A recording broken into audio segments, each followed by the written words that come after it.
बहुत पुराने समय की बात है। चंपापुर नाम का एक नगर हुआ करता था, जिसके राजा महाराज बीरसेन थे। वे बहुत पराक्रमी और महान राजा थे। उनकी ख्याति दूर दूर तक फैली थी। वे बहुत दयालु राजा थे। उनके नगर में सभी खुशहाल रहते थे। उनका एक लड़का था, जिसका नाम मदन सेन था। वह बहुत ज्ञानी और चतुर भी था। वह बहुत पराक्रमी भी था। उसने कम उम्र में ही नगर वासियों का दिल जीत लिया था। वह बहुत सुखपूर्वक रहता था। एक दिन किसी कारण महाराज की मौत हो गई, पर उनकी मौत का कारण किसी को पता नहीं चल पाया। उनकी मौत एक रहस्यमय तरीके से हुई। उनकी मौत के बाद मदन सेन राजा बने। मदन सेन अपने पिता की मौत के बारे में बहुत पता लगाए, पर नाकाम रहे। उन्हें कुछ भी समझ में नहीं आ रहा था कि क्या करें। फिर भी वो किसी प्रकार राज्य का कार्यभार संभाले और अपने पिता की राजगद्दी संभाली। उनके राज्य में सभी खुशहाली से रहने लगे। मदन सेन लोगों की अच्छी तरह से देखभाल करने लगा और उनके राज्य में सभी सुख से रहने लगे।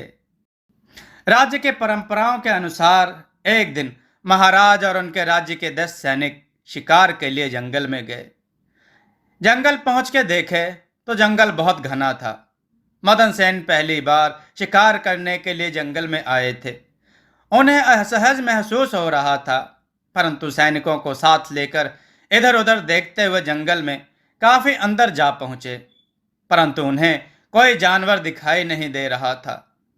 काफी समय से चलते चलते थक चुके थे और धीरे धीरे जंगल में बढ़े जा रहे थे कि अचानक उन्हें एक शेर दिखाई दिया, जो देखते ही देखते सामने आ गया और सभी को मार कर खा गया। परंतु किसी तरह मदन सेन बचकर पेड़ पर चढ़ते हुए लटक गए। वे बच तो गए, परंतु बहुत घायल हो गए थे और शेर अभी भी वहीं पेड़ के नीचे खड़ा था। धीरे धीरे शाम से रात हो गई। शेर वहां से चला गया। अब मदन सेन अकेले होने के कारण अपने राज्य में वापस जाने का रास्ता भूल चुके थे। उन्हें भूख और प्यास लग रही थी, इसलिए उन्होंने पेड़ के और ऊपर चढ़कर इधर उधर देखा तो उन्हें दूर आग जलती दिखाई दी। वे कुछ सोचकर आग जलने की दिशा में चल दिए। कुछ दूर जाकर वे देखे तो आग जंगल में लगी हुई थी, इसलिए वे वहां से भाग निकले और भागते हुए जंगल के बाहर पहुंच गए। वे बहुत थक गए थे, इसलिए विश्राम करने के लिए जगह की तलाश करने लगे। वहां से कुछ ही कदम चले कि अचानक उन्हें एक गांव दिखाई दिया। वे बहुत ही खुश हो गए और जल्दी जल्दी अपने कदमों से गांव में पहुंच गए। रात में गांव एकदम सुनसान इलाके की तरह लग रहा था, परंतु मदन सेन को एक बरगद का पेड़ दिखाई दिया। वे बहुत थक गए थे, इसलिए उन्होंने पेड़ के नीचे विश्राम करना उचित समझा और वो पेड़ के नीचे विश्राम करने लगे। परंतु भूख प्यास के कारण उन्हें नींद नहीं आ रही थी। अचानक उन्हें एक फुसफुसाने की आवाज सुनाई दी। जब वे आवाज की दिशा में देखे तो पहले तो उन्हें लगा कि कोई आदमी है जो हमारी मदद करेगा। फिर ध्यान से देखा तो उन्हें 2 कौवे दिखाई दिए, जो आपस में ही कुछ बातें कर रहे थे। महाराज मदन सेन को पंछियों की भाषा समझ में आती थी, इसलिए वे दोनों कौवों की बात को ध्यान से सुने। उन्होंने पूरी बात तो नहीं सुना, परंतु इतना अवश्य सुना कि आज जो आदमी पेड़ के नीचे विश्राम कर रहा है, वह कुछ ही घंटों के बाद मरने वाला है, क्योंकि इस पेड़ पर हर रात के दूसरे पहर में एक राक्षस आता है और वह इस पेड़ के नीचे विश्राम करने वाले को मार कर खा जाता है। राजा तो पहले पंछियों की बातों को सुनकर डर गए, फिर उठकर कुछ सोचकर कुछ दूर जाकर छुपकर पेड़ के नीचे देखने लगे। रात के दूसरे पहर में एक राक्षस उस पेड़ पर आकर बैठ गया और रोने लगा। राजा अचानक राक्षस को रोता सुनकर कुछ सोच नहीं पा रहे थे, इसलिए वे वहां से चुपचाप बैठे देख रहे थे। रात के दूसरे पहर के बाद राक्षस चला गया, परंतु मदन सेन की आंखों के नींद उड़ चुकी थी। उन्हें कुछ समझ में नहीं आ रहा था कि क्या करे। वे वहां से पेड़ के नीचे विश्राम करने के लिए गए। फिर से उन्हें वही आवाज सुनाई दी। इस बार आवाज साफ साफ सुनाई दे रही थी। पहले कौवे ने दूसरे कौवे से कहा, इस गांव के लोग बड़े अजीब हैं। जो अजनबी यहाँ आता है वो उसे अपने भगवान मानते हैं और उसे अपने राजा के पास ले जाकर अपने राजा का इलाज करवाते हैं। और जो अजनबी उन्हें ठीक कर पाता है, गांव के लोग उसे मार डालते हैं। दूसरे कौवे ने पूछा, आखिर राजा को क्या हुआ है? और जो अजनबी उन्हें नहीं ठीक कर पाता, गांव के लोग उन्हें मार डालते हैं। दूसरे कौवे ने पूछा, आखिर राजा को क्या हुआ है जो लोग ठीक नहीं कर पाते हैं? तब पहले कौवे ने कहा कि आज से कुछ साल पहले की बात है। राजा किसी नगर में चोरियां करते थे और सारा धन चोरी कर एक नदी के किनारे पर स्थित एक बरगद के पेड़ के नीचे गाड़ दिया करते थे। जब चोरियां करके उनके पास काफी धन जमा हो गया, तब उन्होंने निर्णय लिया कि मैं आज के बाद कभी चोरी नहीं करूंगा। राजा अपने नगर में जी भरकर घूम लेता आज अपने नगर में जी भरकर घूम लेता हूँ, कल से इस नगर को छोड़कर चला जाऊंगा। यही सब कुछ सोचकर वे नगर में घूमने लगे। अचानक से उन्हें एक सुंदर युवती दिखाई देती है जो कि एक बाग में फूल सिंचाई कर रही होती है। चोर ने युवती से शादी करने का प्रस्ताव रखा, परंतु युवती ने मना कर दिया। कारण पूछने पर पता चला कि वह राजा से शादी करना चाहती है। तब चोर ने इस गांव के बाहर अपने महल बनवाया और राजा बन गया, परंतु किस्मत को कुछ और मंजूर था। महल बनाने में काफी समय लग चुका था और काफी धन भी खत्म हो चुका था। इसलिए राजा को लगा अब मुझे छिपाए हुए धन की जरूरत पड़ेगी। ऐसा सोचकर वह अपना धन लाने की एक तरकीब बनाई और रात के समय सभी से नजरें बचाकर अपने धन को लेने के लिए चल दिया। चांदनी रात थी। उस रात जंगल में सब कुछ साफ साफ दिखाई दे रहा था। वह आराम से छिपाए हुए खजाने तक पहुंच गया और अपना धन निकालने की कोशिश करने लगा। जब उसने अपना फावड़ा उठाकर खुदाई करना चाहा कि उसे एक आवाज सुनाई दी। आवाज बहुत मधुर थी। ऐसा लग रहा था जैसे कुछ स्त्रियां आपस में बातें करके हंस रही हों। राजा इस बात का पता लगाने के लिए आवाज की दिशा में चल दिया। जब वह वहां पहुंचा तो वहां के नजारा देखकर एकदम से हक्का बक्का रह गया। वहां पर बहुत सारे सुंदर युवती आपस में बातें करके हंस रहे थे। इधर उधर देखने पर उसे एक अत्यंत सुंदर युवती दिखाई दी। ऐसा लगता था मानो इस स्त्री को पहले भी देख चुके हैं। बहुत याद करने के बाद राजा को याद आया, यह तो वही युवती है जिससे मैंने शादी का प्रस्ताव रखा था। पर यह यहाँ क्या कर रही है और आखिर माजरा क्या है? चलकर पता करना होगा। एक पेड़ की ओट में छिपकर राजा सब कुछ देख रहा था। राजा से रहा नहीं गया। उसने युवती के पास जाकर अपनी शादी के लिए कहा। युवती ने राजा के कान में कुछ कहा और अगले क्षण ओझल हो गई। पूरा जंगल शांत हो गया। ऐसा प्रतीत होता था मानो कुछ ना कुछ हुआ हो। और अपना बिना धन लिए अपने महल वापस लौट गया। राजा की आंखों की नींद चैन गायब हो गई थी। तब से राजा अशांत रहने लगा। वह किसी से भी बातें नहीं करता, एक कमरे में अकेले बंद रहता। इसी प्रकार कुछ दिन बीत गए, पर राजा के मन से उस स्त्री का ख्याल नहीं जाता। राजा उस युवती से शादी करना चाहता था, इसलिए राजा हर रात को वहीं जंगल में जाया करता जहां उसने युवती को देखा था। पर वह युवती कभी ना मिली। पर राजा ने उम्मीद नहीं छोड़ी और हर रात जंगल पहुंच जाता। वही चांदनी रात आज फिर से थी। राजा ने उस युवती को देखा। राजा जैसे युवती के पास गया, युवती गायब हो गई। अब राजा और उदास हो गया और दुखी मन से महल वापस आ गया। राजा से युवती का विरह बर्दाश्त नहीं हो रहा था, जिसके गम में वह पागल सा हो गया और बीमार रहने लगा। इस प्रकार कई साल बीत गए। नगरवासियों ने राजा को ठीक करने की बहुत कोशिश की, पर राजा नहीं ठीक हो पाए। इस तरह गांव में जो कोई भी अजनबी आता, उसे राजा का इलाज करने के लिए कहा जाता। जो कोई राजा को ठीक नहीं कर पाता, उसे कारागार में डाल दिया जाता। दूसरे कौवे ने पहले कौवे की बात काटते हुए कहा, आखिर इस युवती ने राजा के कान में क्या कहा? तो पहले कौवे ने कहा, मुझे क्या पता, वह तो राजा ही जाने। मदन सेन सब कुछ सुनकर सहम गया। उसने सोचा, आखिर क्या बात है, मुझे राजा से जरूर मिलना चाहिए। अगली सुबह उसकी नींद खुली तो वह अपने को महल में पाया। वह समझ चुका था कि गांव के लोग मुझे यहाँ ले आए हैं। वह अपने मन को शांत करते हुए लोगों से कहा, मैं तुम्हारे राजा को ठीक कर सकता हूँ, मुझे अपने राजा के पास ले चलो। मंत्री ने मदन सेन को राजा के कक्ष में ले गया। मदन सेन ने कहा, मुझे अकेला छोड़ दो, मैं राजा से अकेले में बात करना चाहता हूँ। मदन सेन का ऐसा कहना था कि सभी लोग वहां से चले गए। मदन सेन ने राजा से पूछा, देखिए, मैं आपको ठीक कर सकता हूं, आप मुझे सही सही बताएं कि आपके साथ ऐसा क्या घटा जिससे आपकी हालत इतनी खराब हो गई। राजा ने मदन सेन से कहा, मालूम नहीं, मैं अचानक से बीमार पड़ा और मेरी हालत इतनी गंभीर हो गई।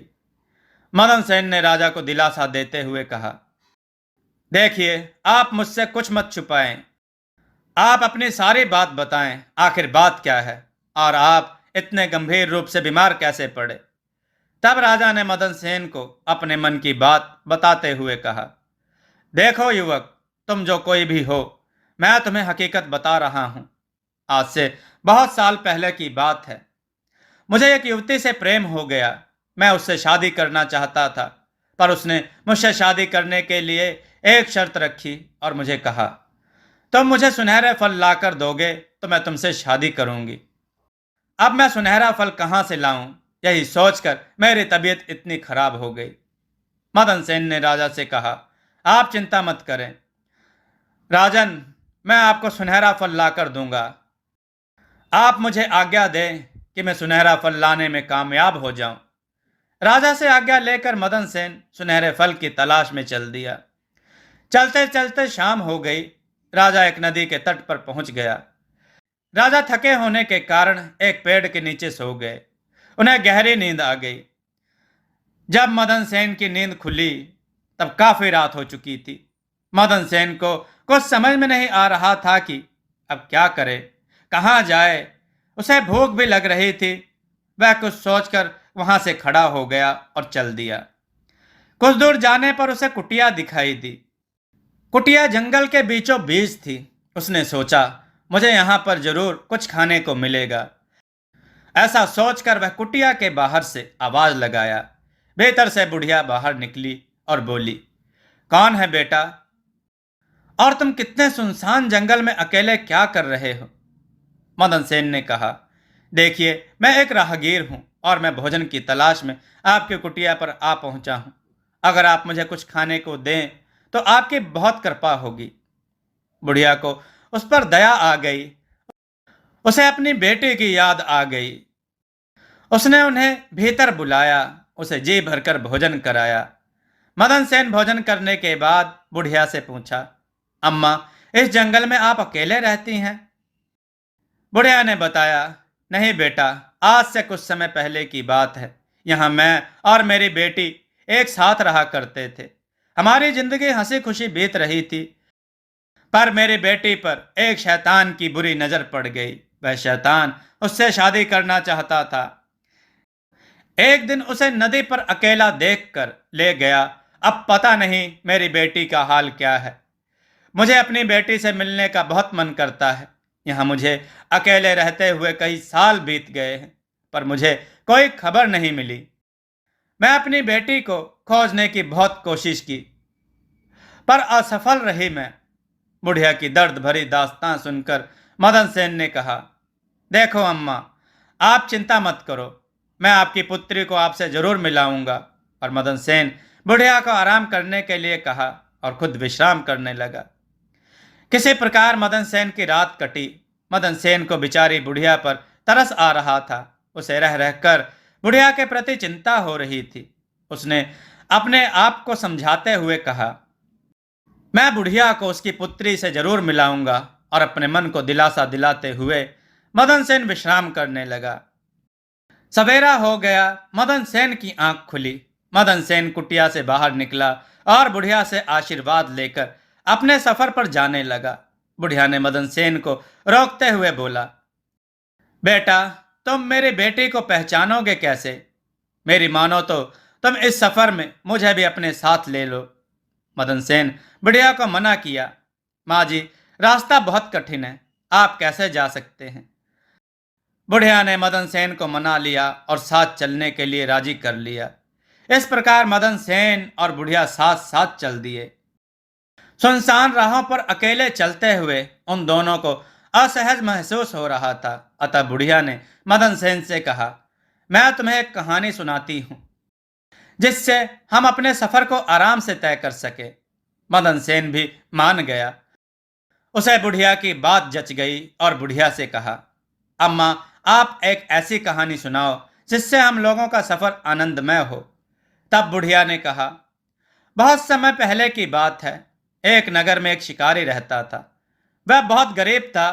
वह अपनी भूख मिटाने के लिए शिकार किया करता था और किसी तरह अपना गुजारा किया करता था। एक दिन शिकार करने के लिए जंगल गया, पर बहुत ढूंढने पर भी उसे कोई शिकार नहीं मिला। धीरे धीरे शाम हो चली थी। शिकारी उदास हो गया। वह भूख से व्याकुल था और उसे घने जंगल में अकेला डर लग रहा था। रात हो गई। वह रात गुजारने के लिए एक सुरक्षित स्थान खोजने लगा। बहुत खोजने पर उसे एक गुफा दिखाई दी। वह गुफा की ओर चल पड़ा। गुफा के मुंह पर पहुंच गया और वहां से कुछ कदम चला था कि उसकी आंखों के सामने एकदम से चमकीली वस्तु दिखाई दी। आखिर यह क्या है? पता करने के लिए उसके पास गया। जैसे ही वह नजदीक पहुंचा, उसने देखा यह तो सोने का अंडा है। शिकारी बहुत खुश हुआ और सोचा, अब मेरी गरीबी हमेशा के लिए खत्म हो जाएगी। मैं अंडे को बेचकर अपना जीवन आराम से व्यतीत करूंगा। ऐसा सोचकर वह अंडे को उठाने के लिए नीचे झुका तो उसे एक अजीब सी चीज दिखाई दी जो कि अंडे के नीचे रखी हुई थी। वह अंडे को हटाकर उसे अपने हाथ में लिया और बोला, अरे यह क्या? वाह रे मेरी किस्मत, यह तो संदूक है। और उसे खोलने की कोशिश करने लगा। वह उस संदूक को खोलने की बहुत कोशिश किया, पर संदूक नहीं खुल पाया। कभी नीचे से तो कभी ऊपर से, कभी इधर से तो कभी उधर से संदूक के चारों तरफ से खोलने की बहुत कोशिश की, पर संदूक नहीं खुला। इसी बीच उसे पता ही नहीं चला कि वह कब गुफा से बाहर निकल आया। अचानक उसके मन में सोने के अंडे का ख्याल आया। तब वह पीछे मुड़ा और देखता ही रह गया। वह एकदम से अचंभित रह गया। वहां कुछ नहीं था, मानो गुफा गायब हो चुकी हो। ऐसा प्रतीत होता जैसे यहां कुछ था ही नहीं। शिकारी सोचने लगा, लगता है यह कोई जादुई माया जाल है। लगता है यह गुफा रात को अपने आप प्रकट होती है और दिन को गायब हो जाती है। खैर कोई बात नहीं, मेरे पास तो संदूक है, मैं इसे लेकर अपने घर जाता हूं। ऐसा सोचकर वह अपने हाथ में संदूक लिए घर की ओर चल दिया। रास्ते में उसे एक साधु मिला। साधु ने शिकारी के हाथ में संदूक देखा और सोचा, यह तो वही संदूक लगता है जिसके बारे में गुरुजी बता रहे थे। अगर यह संदूक मेरे हाथ लग जाए तो मैं पूरी दुनिया पर हुक्म कर सकता हूं। और वह शिकारी से संदूक के बारे में पूछने लगा। मित्रों, कथा के साथ बने रहिए। यह बहुत ही सुंदर स्टोरी है, बहुत ही रोचक कहानी है। आप इसको सुनिए और यह कहानी कैसी लगी कमेंट में जरूर बताइएगा। और अगला भाग सुनने के लिए कमेंट में अवश्य लिखिएगा। दोस्तों, आपको यह कथा कैसी लगी अपने विचार और सुझाव कमेंट में जरूर दें। हमारी कथाओं को लाइक करें, हमारे चैनल को सब्सक्राइब करना न भूलें। हमारी कथाओं को शेयर जरूर करें जिससे लोगों को अच्छा ज्ञान प्राप्त हो। जय श्री राम भक्तों।